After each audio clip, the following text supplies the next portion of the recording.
Welcome back. Important Nonsense Podcast, Roster the People, Summertime Edition, 32 teams in 32 days.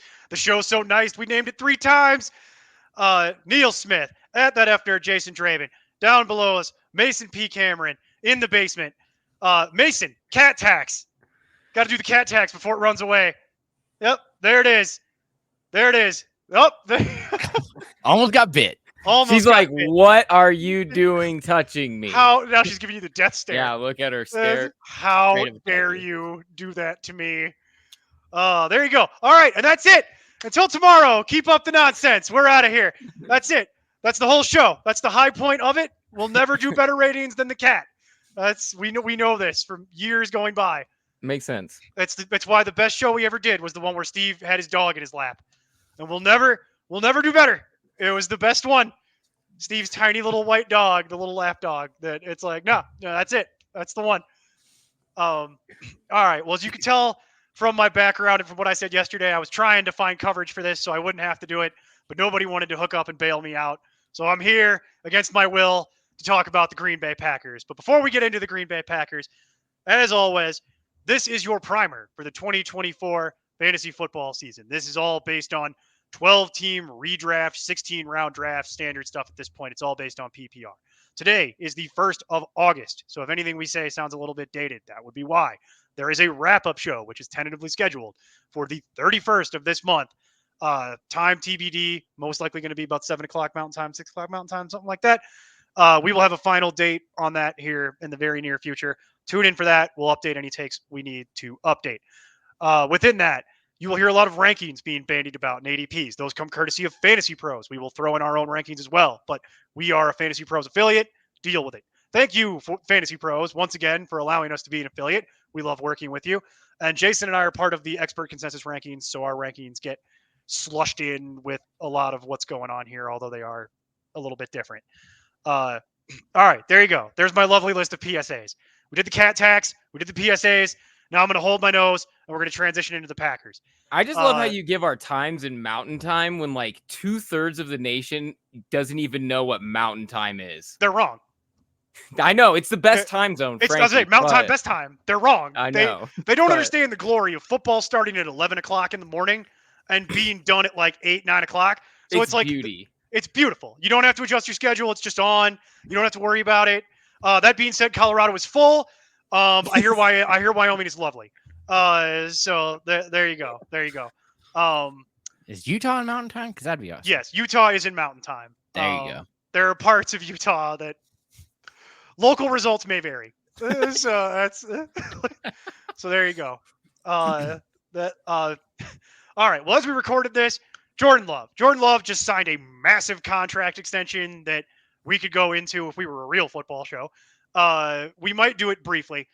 Mason, what do you think about any of that? Any opinions on the contract extension? I mean, it's tough because on one side you have a guy that hasn't necessarily proven that he's worth a contract as large as he has, but we live in the modern age of football where that doesn't really matter at the quarterback position. And he's shown a lot. They have a guy at head coach who knows what he wants in quarterback. So I'm going to kind of defer to him. Frankly, what we saw from Jordan Love at the back half of last season was extremely, extremely promising. He was very good statistically. He was very good on tape. His processing took major steps. I guess, what do you know? Sitting on the bench for those handful of years really did do a lot for his progression and for his ability to grow as a player, because the limited time that we saw him before, he looks like a completely different player through the back half of last season. So now, can we talk about, the value of the quarterback position and how those numbers continue to explode and what that does for your roster construction and things like that? Yes, we could do that for a different day. But right now we're talking about Jordan Love being the quarterback for the Packers for the foreseeable future for a lot of money, coming off a very good season. And I think that it's promising. I think there's a lot to look forward to in that offense for sure. There is something to say about that. So, Jason, real quick, I'm going to go to you here, but just before I do, Jordan Love comes in as the QB 10, which would translate to about 67 overall in the ECR. His ADP is 72, so there's not a whole lot of discrepancy between the expert consensus and the public. We've talked a lot about on this show. If you're listening to it every day, you'll notice a theme, which is I mentioned that the ECR has been kind of polluted by a couple of years of data where quarterback just keeps getting pushed up and up and up and up. And I disagree with that as a general thing. But taking that whole theory craft conversation off to the side, Jason, what do you think about Jordan Love being the QB 10 going where he's going in drafts? I mean, it makes sense because we really saw him be an active quarterback. He was throwing a lot there towards the end. Aaron Jones really wasn't a major factor for that passing game. It was really Reed and Wicks and Dobbs and anybody he could throw to. I mean, even you saw Musgrave a lot there as well. And so the running back wasn't really contributing, so he was kind of having to throw. So I would expect that kind of him to fall back a little bit more. So the QB 10 makes sense. It's at that price point, man, it's really hard to get somebody that you're not 100% sold on. We aren't even really sold on his weapons. I mean, that's the other issue with this is like, which one are you going to buy into? We'll get into the weapons in a second. I want to circle back to something you had mentioned about the running back. So last year, Aaron Jones effectively got hurt in week 1. He blew up his leg. He blew up his leg running in a touchdown. And that was the whole season. That was it. The whole season ends. He played, but he was hurt constantly the whole rest of the way. So much so that they've moved on from Aaron Jones, and we'll talk about him on a different show. So they've had to make some adjustments to the running back room, which we're going to go through here in a moment. But when you mentioned the running back room not contributing, that was A.J. Dillon, who we will get into here in a moment. So yeah, they had very little in the way of running back help last year, just in general with the Jones injury. And even when he came back, he tried to play through it. It's a similar mechanism to what Austin Eckler did, where it's like you're just going to deal with that all year, and it just really sucks that he did it the first week of the season. Didn't do it in training camp. Did it literally week 1. It's like the worst possible time from a fantasy perspective for that to have occurred. So for me, what this tells me is I just won't roster Jordan Love. Like if you're telling me that you're talking about a 5th round pick at quarterback for Jordan Love, there's not enough upside for me there on that. You would need a level of rushing floor that I'm not comfortable with Jordan Love being able to return. So for me, I go back to my mantra, which is we wait. We let everyone else knock themselves out, and I'll just keep taking running backs and wide receivers in these rounds because that's what I feel like I need to win. Call me a dinosaur if you want. I don't care. It's a tried and true strategy. It's the way I play the game, and it works. It's an effective way to play. And then the other thing I see people still getting twisted is they're like, oh, you need a high-end tight end and a high-end quarterback. And it's like, no, you need maybe one of those two things. Your team could support maybe one of a high-end tight end or a high-end or a high-end QB. You can't do both. You'll be so thin at everywhere else. Your team will literally just implode at some point because of buys and injuries. You won't be able to fill out the remainder of the starting roster. And if anything happens to your quarterback or your tight end, you're done because you don't have depth at any point. You've invested so much into this that there are no depth pieces that you could accrue that would make it possible for you to just stay the course and move on. So I don't love it. That being said, it doesn't sound like any of us are really pounding the table to go out and roster Jordan Love as a 5th round pick. It seems more like, that's tend to be when we get together and we talk about this, we kind of all have the same, I think, thinking on quarterback, at least from the fantasy perspective, is that, I mean, you're better off just waiting because the drop off isn't that much further. Like I can understand why some people are like, all right, I can understand the thinking behind, hey, I want to maximize every slot that I have in my roster because that's just the kind of statistical thinking of this. I have only so many slots and I need as many points per slot as I can. And if you're punting on tight end or quarterback or whatever, I think they get in their heads that that's a big issue. But that's the thing, especially at quarterback, that's not a huge issue. Why? Because the drop off isn't that much further the further you get down the board. And I guess the same can be said at tight end because there's like 2 that are worth a shit at all. And then the rest of it is grab bag. Right. So you might as well, continue to stockpile truly valuable position players at running back and wide receiver. Things that have real trade value later. Yeah, exactly. Yeah. Speaking of running back, we're going to go back to what Jason was talking about with lack of running back help. Well, they did something about that. So they let Aaron Jones go. he immediately got a new job. So that was funny. He was a free agent for what felt like 5 minutes. And we'll talk about that on a later show because we haven't gotten there yet. But they went out and they got Josh Jacobs. So that's a big deal. Josh Jacobs, for those with a longer memory, for those with a shorter memory, they'll remember him as the guy who was like the RB1 effectively a couple years ago playing for the Raiders. For those with a longer memory, it's a guy who had limited success, but it had a couple flashes until he kind of hit it big. And this is him playing for his next, this was him playing for his next contract, which he then got here in Green Bay. So it's interesting because he opens the season as the RB15 in the ECR, which would translate to about 46 overall. The ADP is 24. So I go back to my thing about people remember the last thing they saw. Typically, that's how people are wired. That's a people thing. They really just remember the last thing they saw. And what they saw was Josh Jacobs playing really well. He played really well 2 years ago, and then he played reasonably well last year. So you've got a lot of Josh Jacobs truthers, and then I think you've got a lot of people that go by the whole Packer RB has value, C Jones, Aaron, and you take those two ideas and you mash them together, and that's how you wind up with ADP 24. Mason, thoughts on Josh Jacobs going at 24 overall, last pick of the second round in public drafting? Josh Jacobs I think that this is also one of those things that it's the position itself from a fantasy sense that pushes up value in guys sometimes. Is he the 24th most valuable ball carrier or I guess position player or fantasy player or whatever out there? I don't know. Maybe I would definitely lean towards no. And frankly, I think it's very rich given that you're correct. 2 years ago, he had his best season of his career.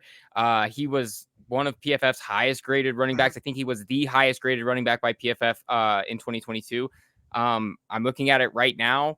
I know that he missed some games, but he wasn't exactly, the consistency, the face of consistency that I think a lot of people, wanted to make him out to be. So, and when you pair that with like pretty limited, I mean, he is a good receiving back. I think he was better previously, but when you kind of pair that with limited receiving ability, I don't know that this is the guy that you want at that position. Jason, what's your read on that? I mean, you're more looking, I think, at coaching there, which I think kind of held Jacobs back as well. And so kind of seeing him in this new You mean the coaching that literally there was a mutiny and then they fired him? Well, yeah, there are a lot of changes. He who shall not be named. Man, he sure does know how to run the ball, though, doesn't he? Sure does. Sure do. I've never seen. I struggle to think of people that would be more unlikable than the individual who was terminated by the Las Vegas Football Club. I could think of people in general that are more unlikable, but in just the football sphere, he might be one of one. Is like the most hated person of the last 20 years.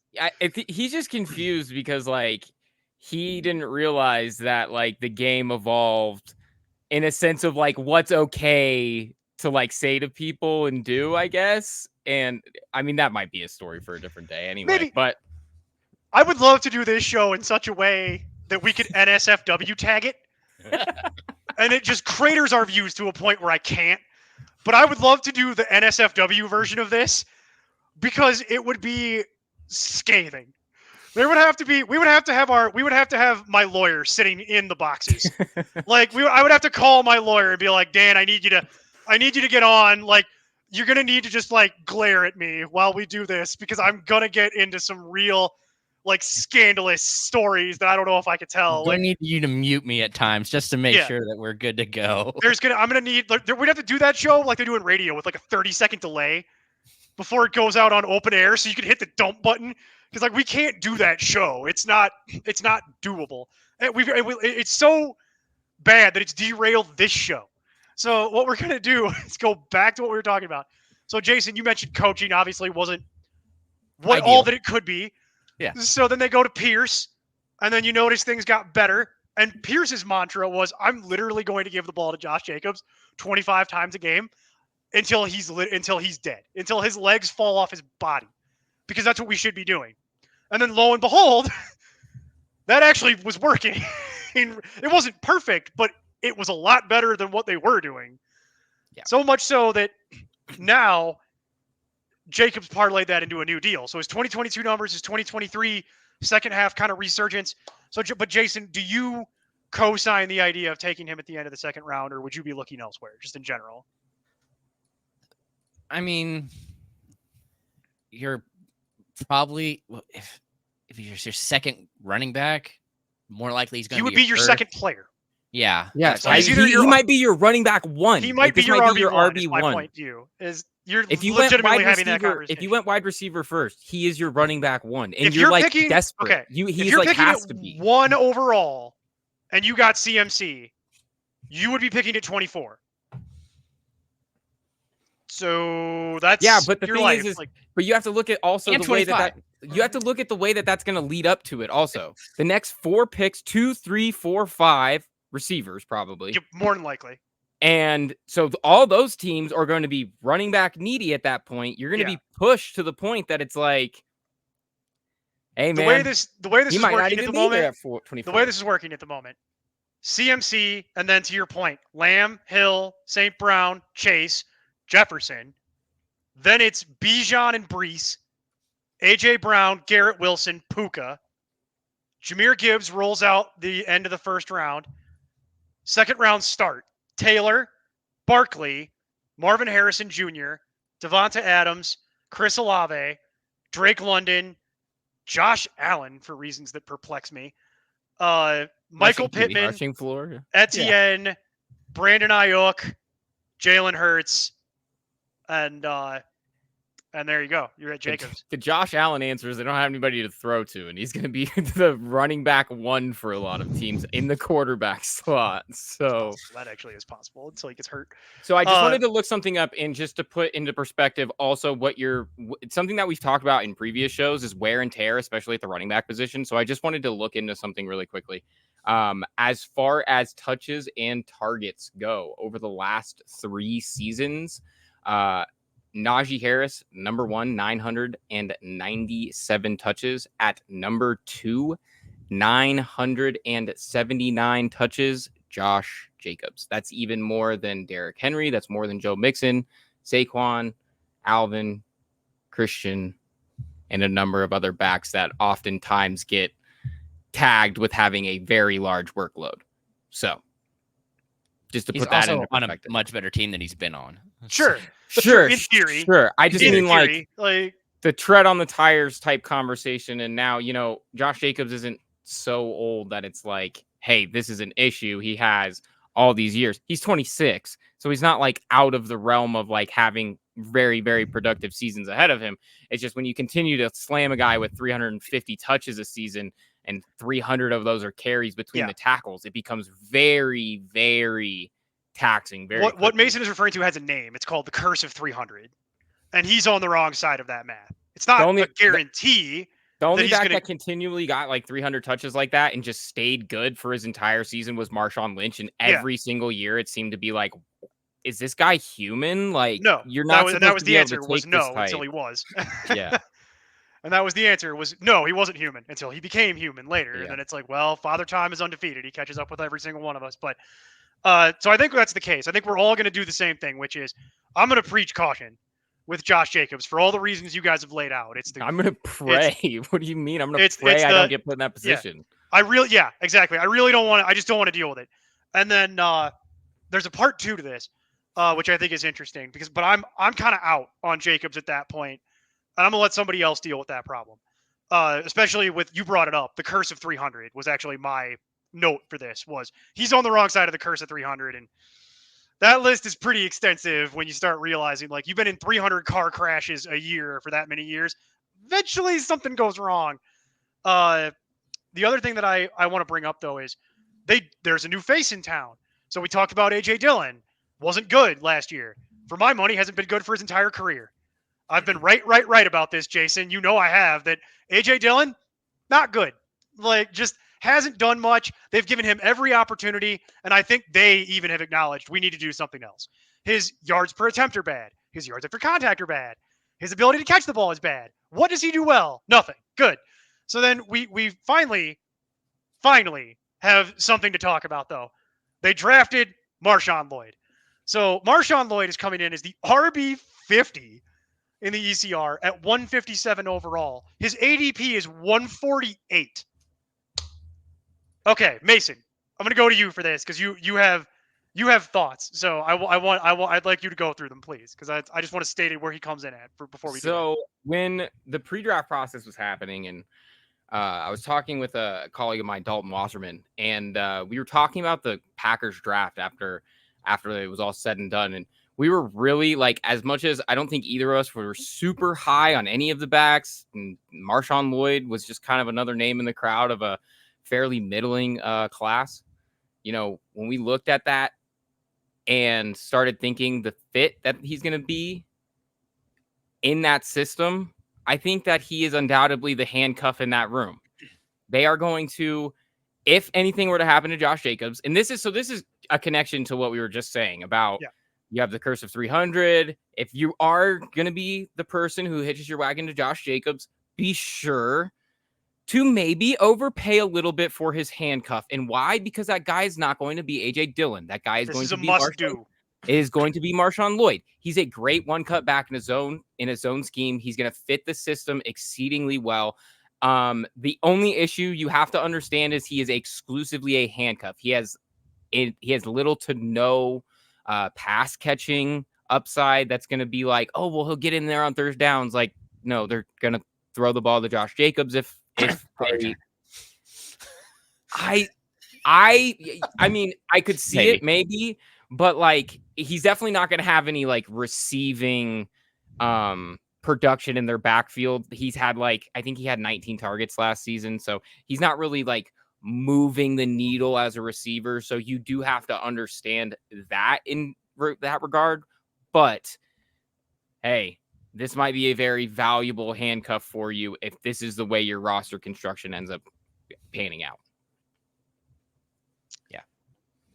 And I mean, I really like Wood. He actually, I mean, again, issue more comes with the fact that of who he reminds me of, and that's DeAndre Swift. Like, like if he could stay healthy, it'd be great. DeAndre Swift is a much better pass catcher than I think you trade vision for like pass catching ability in that comp, but I can see where you're coming from. Physically, I get it. Physically, I understand. If you stood those two people next to each other, it's like, okay. The thing I was like, for me, this is a must do. This is on my notes, but I'm glad you wrote these notes, Mason, because I had these in my notes where it's like, this is a must do. If you are gonna be the person that does the Josh Jacobs thing and takes the Nestea plunge on that one, you are going to need to get Marshawn Lloyd, and I would go around early to make sure I got it. Right. And this would be on my team, on the bench. It's too valuable for you. You've invested way too much in Jacobs. You need this handcuff. He's one of the few must handcuffs. That list gets shorter every year with the must handcuffs. He's on it this year. You need Marshawn Lloyd because we've seen AJ Dillon. We have seen this movie. AJ Dillon will likely not be on the Packers after this season because this is the last year of his deal. So that's going to be it. They're going to move on from him. They're going to get somebody else. But for this year, for right now, for redraft, it's Marshawn Lloyd time. We're going to see what he can do. That's what it is. And it's cheap enough that it is firmly in handcuff range. Are you double checking the AJ Dillon contract then? Because I did that off the top of my head. Didn't he just sign? I thought he wasn't. I thought this was the last year. I could be wrong about that. I'm willing to eat it if I am. Wait, let me look. But Marshawn Lloyd is the handcuff. That's the guy. No, he's a UFA next year. That's what I thought. No, you're right. Pretty positive. Okay. I would have been pretty stunned. If, yes. You are correct. Stunned enough that I would have had to apologize because I was very confident in that. That's why I said it. But yeah, Marshawn, like AJ Dillon's done. Like AJ Dillon's playing for his next contract, wherever that is, Minnesota. That would be hilarious. Why do you have to wish such bad things on Minnesota? I just said it because it would be funny. It would be incredibly funny if they got both of them. It would be very funny to me if they had them both.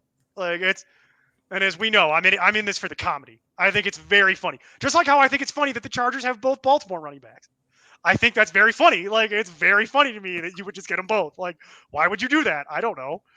Like, it's very funny. We're gonna go through that next week as Jason just has an aneurysm on camera. So tune in for that. Spoiler alert. That show hasn't been recorded yet, but You guys I are going to want to see the Chargers show. The Chargers show is going to be Jason just red-faced the entire time, going on this giant monologue while I sit and eat goldfish. Like, that's what it's going to be.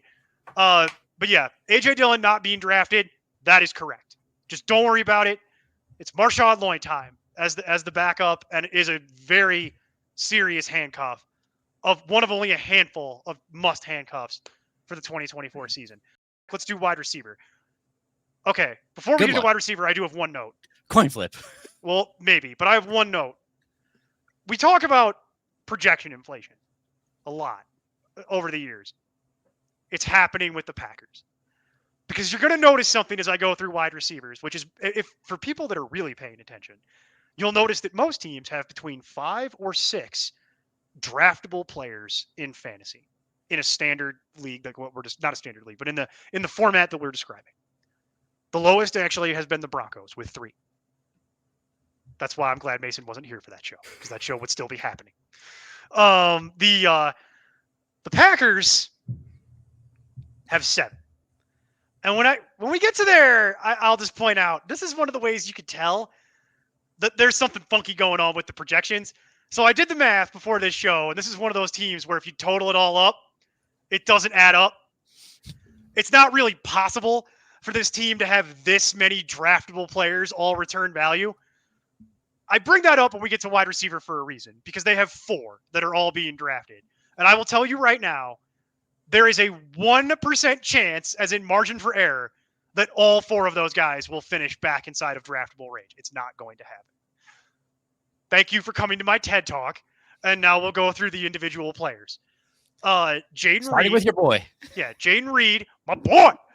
For those who were here last year, I spent a lot of time waxing poetic about how much I love Jaden Reed in the pre-draft process. After he was drafted, I was very upset that he became a Packer because they really knocked it out of the park with that one. They found a guy who's like perfect for their system, perfect for the role they needed to fill. And then it took a little while for it to get going because he was a little nicked up to start the year. But then once it started going, people started seeing why I was so high on him, because the man is just electric with the football in his hands. And it's the jet sweeps. It's the ability for him to play on the outside. He's such a valuable piece for them. And now I'm very sad because that happened and I got to be right. And now it's expensive. And I'm sad because he's opening as the wide receiver 37, which translates to 77 overall, which is the 7th round pick. And I'm not happy. And his ADP is 78. And it's really frustrating to me that this is the way this is going. Why can't all you people just go back to loving Christian Watson so I can just make fun of you? I'm going to do it here in a second anyway, but now Jaden Reed. I get it. The one thing that scares me about this is that Jaden Reed, a little nicked up again. All year. And then he comes into camp, a little nicked up. But they're talking about, we're just going to, we're going to work all 4 of these guys through. But Jaden's going to be out there and we're going to give him the ball. For as long as he's healthy, we're going to give him the ball. And I'm like, well, I would do. That's what I would do. But that's the concern, is that now we're paying retail for this. Whereas last year, it was like a 16th round pick. Now it's a 7th round pick. So my question to you gentlemen is, Jaden Reed, yay or nay? I'll let Jason go first here. It's a hard pass for me. It's a hard pass for me. We also know that my love is coming up, so we'll leave this alone. It's gonna happen eventually. It has to happen. Wait, who? It doesn't. Who? Dobbs. He loves Dobbs. Oh, okay, all right. He loves Dobbs. All right, it's not Jason. Watson. Jason, not I Watson. knew you could be right, baby. I'm right there with you. Okay, right. we'll get to Dobbs in a second. We'll get to Dobbs in a second. So if I'm looking at Jaden Reed and Jaden Reed's numbers, I don't think a lot of people even realize this, but the issues of not being on the field sometimes add up. And while he is an especially dynamic player, they can get him the ball in a lot of ways. There are issues with, hey, I need you to always be in the game and I need you to play at your best. And sometimes he's on the field, but sometimes it doesn't feel like he's on the field, which is a troubling thing. He's still young. There's a lot of time to go. Yeah. He can put on a little bit of weight, maybe. I don't know. Oh, I'm Jaden not. Reed Dynasty to the moon.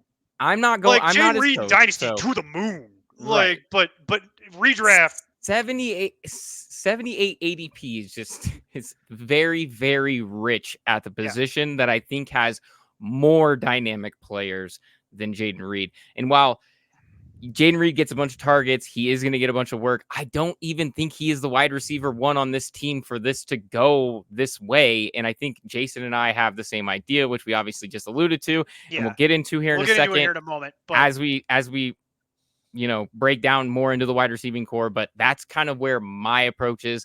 Very rich for the grading profile and the stat profile that you're looking at with Jaden Reed. You'll rarely meet someone higher on Jaden Reed than me. Love the man's talent. Fine. Like, love it. Love it. If I was building a football team in real life, Jaden Reed would be on it. Like, I love the man's game. But I love the upside that he presents because he gets jet sweeps, and anytime he touches the ball, he's a threat to just go. He could take a 2-yard nothing play and score.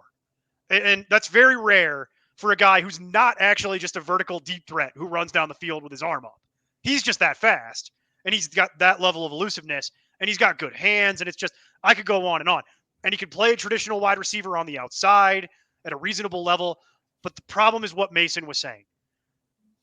It's consistency. If I'm going to put up a 7th-round pick, that's a guy I'm playing all of the time. He's going to be playing on my team basically weekly, and I can't deal with the weeks that it's 0 because he gets nicked up and goes out of the game, or because they rotate away from him because it's not working that week, or whatever the hell. Because here's the things that are happening. This is ADP, not ECR. So ADP. Jaden Reed, 78. At 76, you got Chris Godwin. So Godwin or Jaden Reed? Godwin. Yeah, probably Chris. Yeah. Yeah, me too. And that's what's frustrating. And so I got a couple more. One pick later, Calvin Ridley. Oh yeah, especially with the news today. Oh yeah, that's right. Yeah. Yes. The Hollywood Brown. Not Hollywood Brown. I'm looking at something. DeAndre Hopkins. DeAndre Hopkins. The DeAndre Hopkins news today. Yeah. So Calvin Ridley.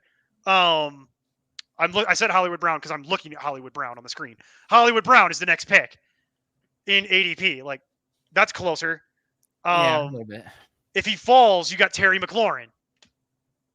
Like, you've got consistent contributors. Give me Scarrold Terrell. See, I think the big thing is I think a lot of people are expecting 8 touchdowns again, and it's not.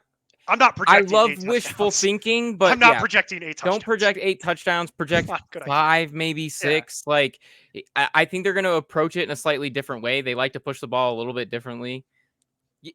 Jason has 7, and I still think that that's fine. I think what this draft capital looks like is people are expecting him to take a step towards 10. And I'm just here to tell you that I don't think that that's the type of receiver that they want him to be. It'd be very hard. Someone would need to get hurt in order for that to happen. And so, okay. So we've covered that. I think we're all going to fade Jaden Reed as much as it hurts my heart.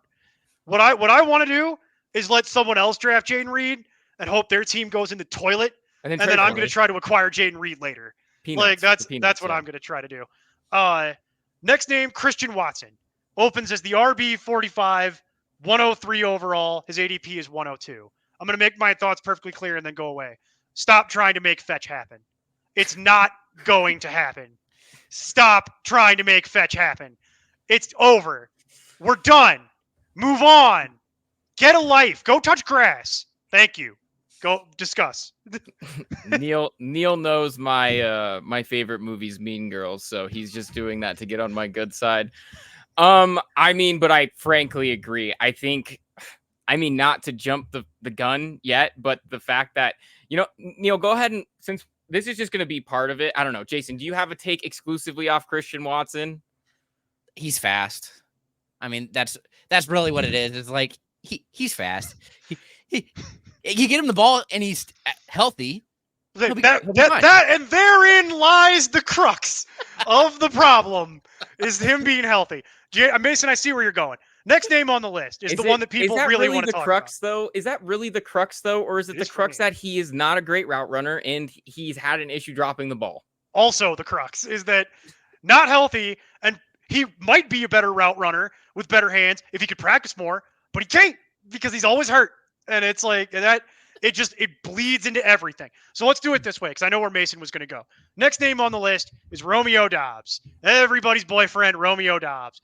Opens as the wide receiver 58, 138 overall in the ECR. His ADP is 143. I'm just going to lay out for Mason. Go ahead, Mason. Romeo Doubs is your favorite receiver's favorite receiver. That's all I'm going to say right now. And to get him at 143, you're telling me that it's 40 picks later, it's 70 picks later than Jaden Reed. 70 picks later than Jaden Reed. And just if you guys want to go and look, by the end of the playoffs, their leading receiver was Romeo Doubs. It was not Jaden Reed. It was not Christian Watson. Well, I mean, obviously it wasn't Christian Watson. He was barely on the field. It wasn't Dontavion Wicks, which also maybe we have a rare, Green Bay Packers wide receiver handcuff with Dontavion Wicks that we'll get into here in a little bit. But with Romeo Doubs, what we're looking at, Doubs finished the year, including the playoffs. He was the team's leading receiver. People are looking at way too much of that stretch right before Christian Watson got hurt that he hit like all 5 of those touchdowns pretty quickly. The flukiest thing that has ever happened. And I don't outside of that LeGarrette Blount like crazy touchdown season. I don't think people like look into the rest of that like stat sheet where like he's rather inconsistent. Even without dropping the ball at times. And if you go and look at Romeo Doubs early season 2, he showed those flashes. And I think when you look at what playoff Doubs did, even with Christian Watson healthy, it's an indication of how this offense wants to go. When the games matter, they said, Romeo Doubs, we're targeting you 12 times. You're going to have, and he had 10 receptions. He did really, really well. Wild card weekend, he was the highest graded player in wild card weekend. So I know that it might seem a little odd to be like, hey, Romeo Doubs finally showed up and this is like it, but I wouldn't be surprised, and nobody else should either, when we end the year and Romeo Doubs is the wide receiver 1 for this team. That's kind of my approach to it, as he was last year. Yeah, I mean, it's more the fact that I like him because of he should be a consistent target getter no matter what. He's going to be the one guy who's going to see targets. He is more of a possession receiver, which I also love. He's not the one who's taking the big shots. He's the one who's consistently getting those 8, 9, 10-yard passes. It's not the flashy Watson who's getting the 15. It's not the Reed who's coming out of the backfield and producing and getting hit and crushed and having massive days that way. But he is the one player who played every game for them at wide receiver. Pretty impressive there, considering the group he's with. He finished as wide receiver 36 last year. Not too bad, but again, had other people who were injured or couldn't play. But it's just the fact that he had half of his games in the regular season where he was double-digit scorer without any issues. I mean, it's really hard to find somebody that late that you're going to be seeing 10, 11, 12 fantasy points every week. I mean, and you're getting him for pretty much free. Exactly. And that's it. He for pretty much free. And go cut on this kid's tape. Go cut on his tape and go tell me that they don't like him in Green Bay. They give him the double moves. They line him up at X. They let him move in motion with Jaden Reed. Like, they do the things to get him open in their offense. And this is another reason why it's really exciting. And for, maybe is a potential plus to the Jaden Reed investors, but literally they love to put them together on the same side and interchange them and move them in inline motion and then just absolutely cook anybody that's following. They love to run double moves out of it. And that's honestly one of the reasons why I say Romeo Doubs is probably your favorite receiver. It's a joke, but not every receiver gets to run awesome route trees like that, where they get to throw these double moves, where they get to do the blaze outs and the post corners. Like, some of these guys are relegated to like 3 routes, even at the pro level. So that's an exciting thing. And when you have that ability, you get opportunity. So, Okay, so here's the whole crux of it is this. Dobbs is the value. That's you guys already touched on it, so I don't want to rehash that whole thing. But that's the reason why this argument makes sense. Is because I don't think Dobbs is Dobbs is not my favorite. I've been very open about that. It's Reed. I think Reed has I like his skill set more for what I'm looking for fantasy purposes. But Dobbs Dobbs is the one that is affordable on a good team. And that's really what I want to preach here is that why would you spend a 7th round pick when I could spend a 14th round pick? Mason, you did this the last time we did the show with that thing from the league where they go see the stripper. And it's like, why would I pay this when I could get Ricky Williams in the 9th? Yeah, the same thing 7 rounds later. Like, oh, let's just do that. It makes a lot of sense. And then there's one other thing that didn't come up, which is that for as far as camp goes. So the way camp is working, because Reed is kind of nicked up at the moment, as was mentioned, that he hasn't really been able to do everything as far as camp goes. So the deployment for the Packers, and this is from Andy Herman, who's a beat reporter for the Packers, who's been doing it for a while and he knows what he's talking about. It's worth a follow on Twitter, by the way. And the way they've been deploying is Wicks, Watson, Dobbs. And guess who they're looking for early and often in training camp? It's Dobbs. That's who's lighting it up in training camp right now. And it's like, well, because he's healthy and he's out there and he doesn't have, and Wicks is out there primarily because Reed's hurt. And we'll talk about Wicks in a moment. But it's like, no, it's just, what's the name? I feel like I'm going to go into Seinfeld. And it's like, a lesser babka? No, Cinnamon. Again and again. Cinnamon. Shout out to everybody who got that joke. Like, there's another babka? A lesser babka? No, I say no.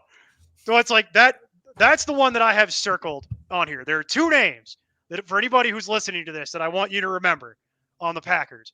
And it's Marshawn Lloyd and it's Romeo Dobbs, because that's what's cheap and that's what's worth it. You know what I mean? Where it's like, Reed I love, but you're paying full sticker price. And anybody who knows me from years of doing this, I don't like paying full sticker price. I don't want to pay full sticker price. I want discounts that I can parlay into value to win. I don't like paying full retail. Full retail is scary. And it's like we don't want to do that. And then Christian Watson is no. Moving on. So Wicks Mason mentioned it. Wicks might actually be the weird, rare wide receiver handcuff because they do like him, and he's the wide receiver 66. And he is 164 overall. He is good. Opens at an ADP of 162.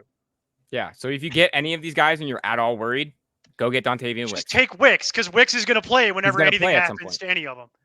Yeah. He's next man up, and he's been running with the ones. They seem to like him a lot, and he's not as athletic as any of the other guys in my opinion, but it doesn't mean he's bad.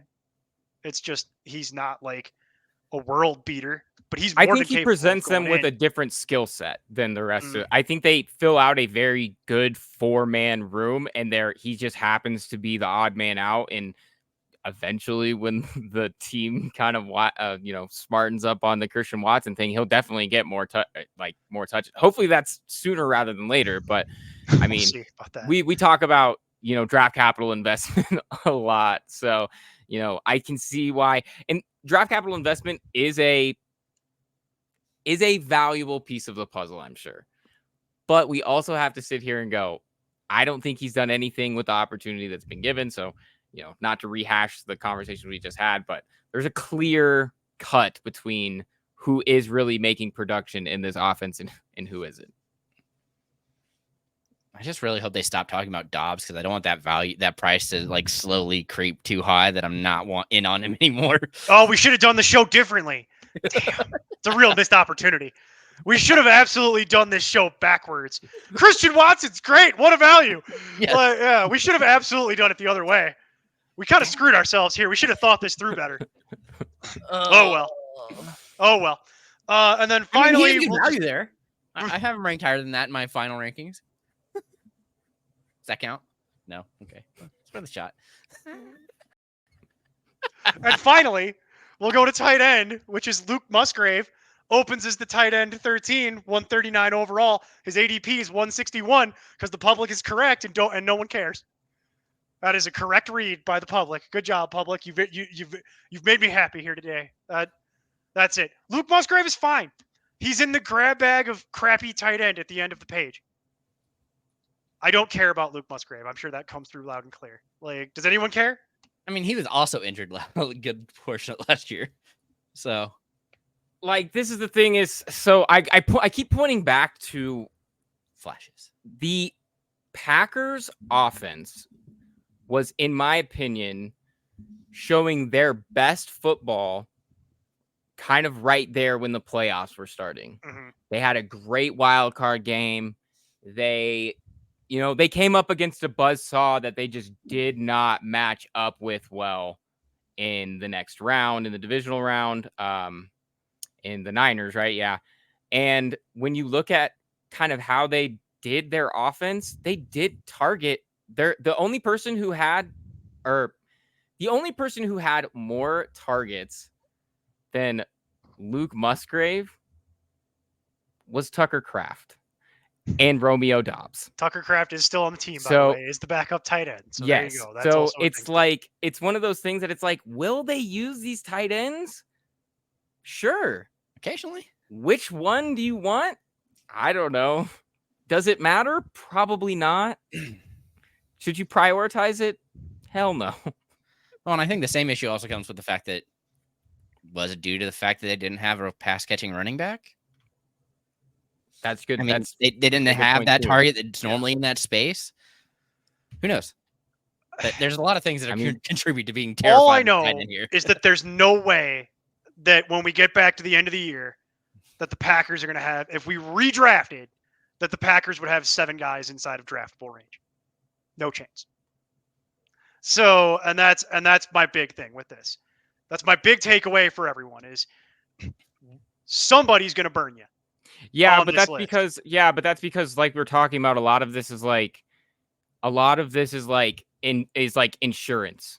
Yeah. A lot of this is just insurance. Like well, if you have Marshawn Lloyd and he didn't live up to what you drafted him at, that's probably a good thing because you probably had Josh Jacobs and didn't end up needing him. So it's like, it is what it is. You are right though. There's not going to be 7 players that are draftable. I'd pick and choose your spots here with Green Bay. You know where we stand on it, but yeah. So there's definitely going to be, for me, the high priced big ticket items on this team scare me. Yes. The expensive toys are scary. The cheap toys I don't really have a problem with, but the expensive pieces, I'm like, y'all have fun. And unfortunately, that includes Jaden Reed because he played too well last year. He outkicked my expectations too hard. Really frustrating. It was a very frustrating situation. My hope is that he actually does not do anything for the rest of training camp, and his ADP continues to fall. And Christian Watson's ADP continues to rise, so that people will spend all of their money on that, and then will be bitterly disappointed come week 8. Dobbs is still a value, and Dobbs will still be a value because no one will care. Like, no one will care. So that's what it is. So there's your Green Bay Packers in 2024. It's going to be a very different looking team in certain ways than what we've seen over the last few years. So, but I get it. Their expectation is they're trying to go back to the playoffs. This is now a playoff team. They've spent the money, and you got to deliver now that you've done that. And I get why they're doing it. The division's not great. You scared of Minnesota? I'm not. You scared of Detroit? Maybe a little. Good team. Like, not scared of the Bears though. Even with their revamped new look team, like, could be more of a challenge. I'm overthinking that. I think the North is stronger. I think the North is strong, and I think the Packers being, I think the steps forward that they hope to take are part of why I think this division does look strong. I think the Bears are going to take many steps forward. I think that, yeah, but that's going from like first gear into like maybe third gear. You know what I mean? Like maybe if you got lucky. Unless your expectations are higher than that. You know, I was just going to ask you a Bears question, but I feel like the Packers faithful that stumble upon this on their YouTube suggestion will write the meanest things in our YouTube comments. If I Homie, I'm used to that. For the Bears, I'm used to that, dude. I that's not new. We'll like that. I'm used to that. Like that's every day. You can't remember when Steve used to call all the Packers fans Cletus and Cleti? You think I'm afraid of what the Packers fans have to say? Like, we've already been through that ringer, bro. Like, I've lived it for years, and I shouldn't even have brought it up. But it still comes up. Like, Steve literally would go on Twitter and call those people Cletus, whatever their name was. He would just call them Cletus. Like, this is what trauma looks like, you guys. It's not trauma. It's just looks like. Yeah, it's just. Well, Steve's not even here, and I didn't do that, by the way. But I was just caught up in it because I'm guilty by association because I was there. Like, so it's like I never called anybody Cletus, but it's like, but Steve would literally start his tweets with "Attention, Cleti," and then he would like he would get into arguments on Twitter with random Packers fans, and he would just start calling them Cletus, and it's like, oh, dude, you can't. Okay, like it's like, all right, like. Maybe don't do that as a general tip for people out there in the world. But then again, the social discourse has eroded so much over the last several years that now it's like that's very tame on Twitter compared to like that was outrageous on Twitter years ago. And then go on Twitter now and it's like, oh no, they're using some much more colorful language than calling people Cletus. So it's like, and I'll just leave that there. Do you remember the days when they used to have like write-ins to magazines? Yes. They used to have write-ins to magazines, and that's how people would I just realized that like a couple of days ago watching a video that I was like, I remember that those existed, and then I remembered that's what social media arguing was before social media arguing. And it took months because you'd have to. But you also had to present your argument in such a way that it was good enough that it would be published in something, and you actually had to like it could be hostile. But it had to be well thought out and well articulated to the point where it was publishable. And now you could just write whatever. And it's just on there. Spelling mistakes and all. Slurs, whatever you want to write. And nobody stops it. And I'm like, whoa. Well, that's not great. That's not. Anyway, all right, we're at time. We've covered the Packers. We could continue this trip down memory lane some other time. Tune in tomorrow for what I think is going to be a very anticipated show, the Houston Texans. But for Jason, for Neil, for Mason, for Mason's cat, the real star of the show.